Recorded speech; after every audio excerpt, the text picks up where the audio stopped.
I met my partner, he came to the restaurant. I was working at Rascaster Leeds.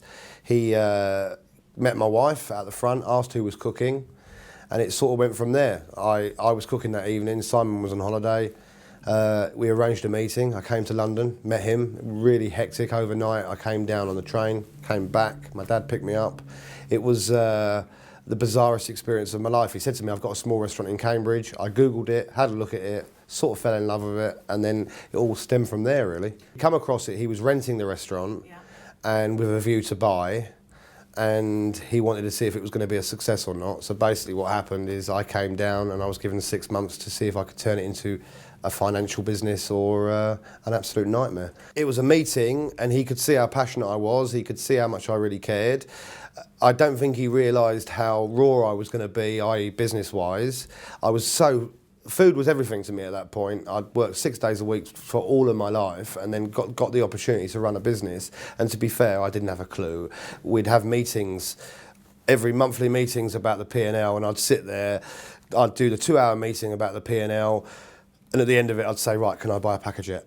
To be totally honest, I had like 15 minutes to look around the building before I accepted to come here, and that initial looking around, I was like a kid in a sweet shop. Oh, this is going to be amazing, this is going to be amazing. And then when I actually started, I remember like, especially the room I'm sitting in now, this was 2 rooms, and we had stag heads and stuffed animals on the walls.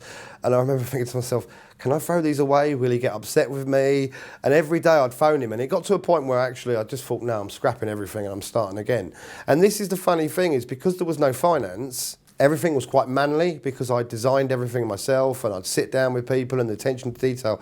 And the thing that I've learned is I'm a good cook, but I'm not an interior designer. So now I get other people to come in and influence my ideas.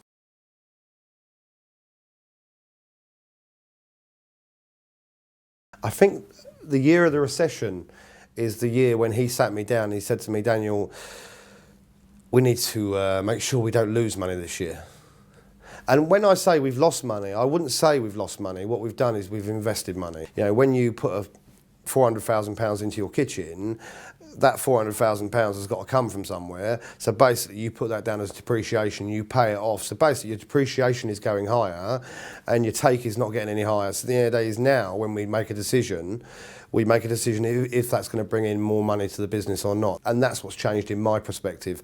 Like 2 years ago, I put the extra bit of conservatory on, and that's transformed my business. It's the best decision I made. But I have made some real howlers. The psychiatrist, what that did is it made me sit down, and the guy had come in and he basically had seen every starred chef in England, and there was 2 left to see, and I was one and Tom was one, and I refused to see him. And Sat had phoned me and said, Daniel, I think this bloke would really do you a lot of favours.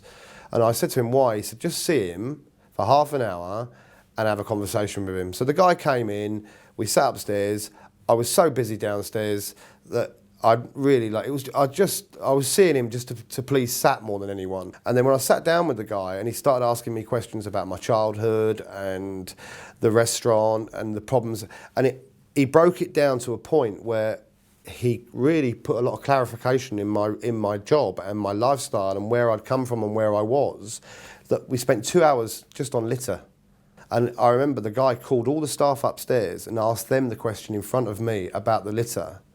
And at the end of it, he said, Daniel, does the litter still really matter? And he said, if you pick the litter up, why is it bothering that you're picking the litter up? And he made so much more sense that the staff don't have time to see everything that I have. And I had to make time myself to see the bigger picture because I put myself under so much pressure. And you know, I'm sorry for what I've done to the staff previously, and I'm pleased that my staff are happy to work here now.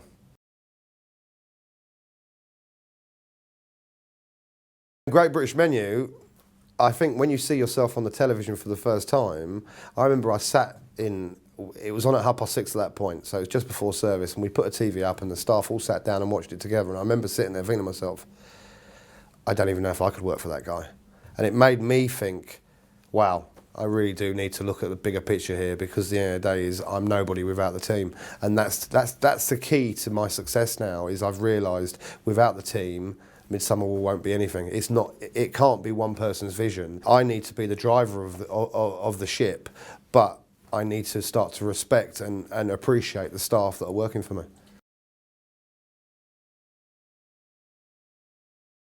It's an adjustment of my lifestyle. It's an adjustment of the children growing up. You know, I've got five daughters, and what I've realised is my life's more stressful at home than it is at work. And at home, they ask me so many questions at the same time that I can't cope with it. At work, someone asks you a question, you can give them a direct answer. But the thing that I've realised the most is giving people time, and it's something that I never did before. I've been cooking for 25 years now, and I look at it and I work for some of the real terrors in this industry. You know, I'd work for Marco, I'd work for Toby Hill, I'd work for Simon Grella. They were all taskmasters where they'd keep me on my toes all day long, and shouting was, you know, at the end of the day, is if you couldn't take a bollocking, there was no point being there. And in a lot of my lifestyle, I wanted that bollocking. I wanted to prove to everyone that I was stronger and I could take it. You know, 2.5 years Raskas was like a life, you know, prison sentence felt shorter than that because it was so hard. But what I took from it, it made me a really strong person. I think the changing point in my career was going to France, because I went to France. The only reason I went to France is because everyone told me that I didn't have the nuts to do it. And I wanted to prove it. And I've always been one of these people that I've wanted to prove to everybody that I was strong and I could do it. And when someone said, "Oh, you wouldn't be able to cope in France," it lit the paper for me to go. And it wasn't until the day that I got there that I actually realised, what am I doing? I can't speak French.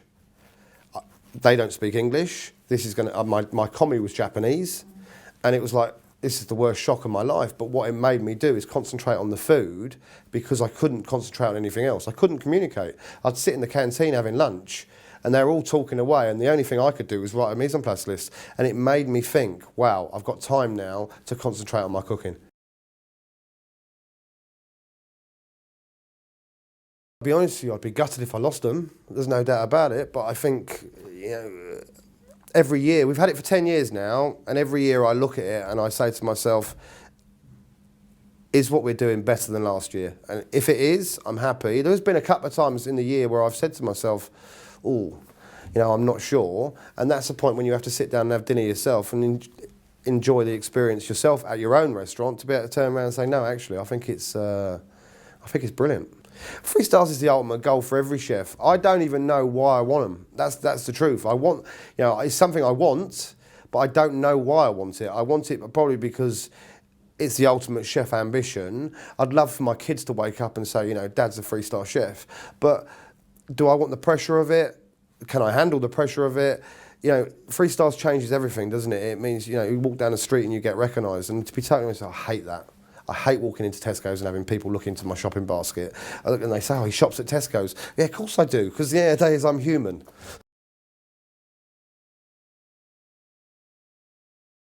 I'm totally looking at the business now of when we put a new dish on, the first question I'll ask myself is everyone going to enjoy that? Because it can't be an individual taste. It needs to be for everybody.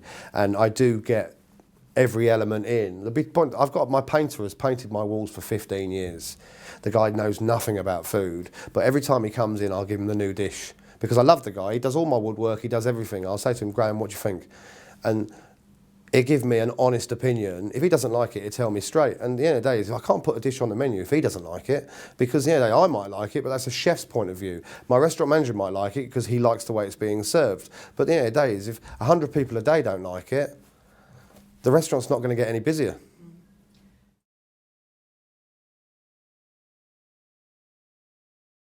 No, I'm not tired of it. To be totally honest with you, with Great British Menu, I loved it. I absolutely loved it. I loved the challenge. I loved the concept. I loved cooking in that kitchen. I am the most competitive person you'll meet. But there's also that point of it's 3 months of pure stress designing a dish for a brief that I found it interesting. But if the brief doesn't grasp you, you're banging your head against the wall. And I think at the end of the day, it doesn't suit my style of cooking anymore. I'm happy cooking what I'm cooking. And, you know, if I want to do more rustic style, I'll open something locally where people can enjoy it. I don't want to put myself under pressure for no reason at all. Cooking in a competition is brilliant. It's done the restaurant the best. And now being a judge, you know, it's quite nice going down. The restaurant has been so busy for the last 2 or 3 years anyway, and that's off the back of GBM and being noticed more and being asked to do more. But that's because I've opened up as a person, and I've decided that, you know, there's a bigger world outside there than just Midsummer House.